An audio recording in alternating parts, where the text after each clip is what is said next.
Use the substitution method to solve the following system of equations. 3/4 x minus 1/4 y equals 1/4. 1/2 x plus 5/6 y equals negative 5/6.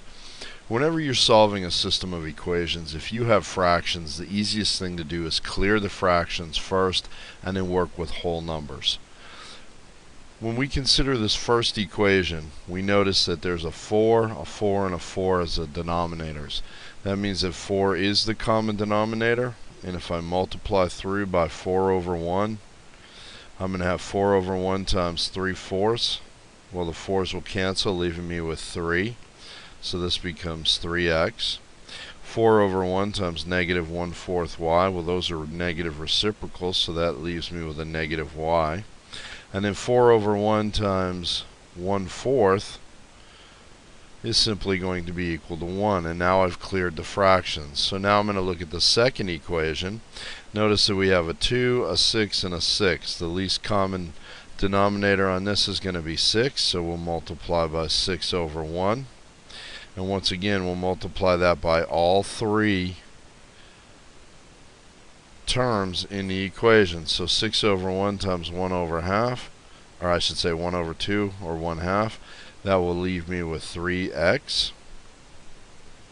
And then 6 over 1 times 5 over 6y, that will leave me with plus 5y. And then 6 over 1 times a negative 5/6 will be equal to a negative 5. And now I have a system of equations that has no fractions in it. And since I want to use the substitution method, I'm going to pick one of the two equations to solve for a variable. I'll take this one, the 3x minus y equals 1. The easiest way to solve this is to solve it for y. So we will subtract 3x from both sides of this equation. That will leave me with negative y is equal to negative 3x plus 1.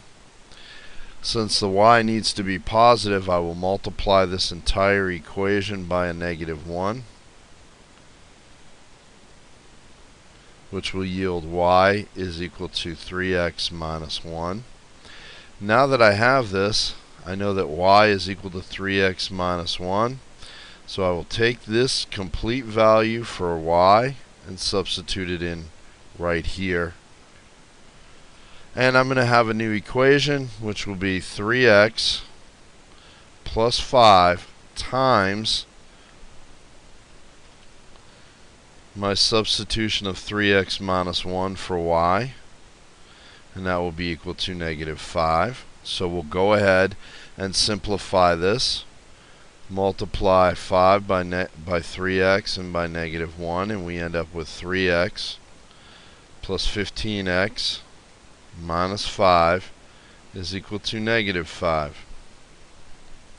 Simplifying, I will have 18x minus 5 is equal to negative 5. Add 5 to both sides in this equation. And we're left with 18x is equal to 0. Therefore, x will be equal to 0. Once I know what x is, I will take this value and I will substitute it in right here. So y will be equal to 3 times what x is, which is 0, minus 1. Therefore, y is equal to negative 1.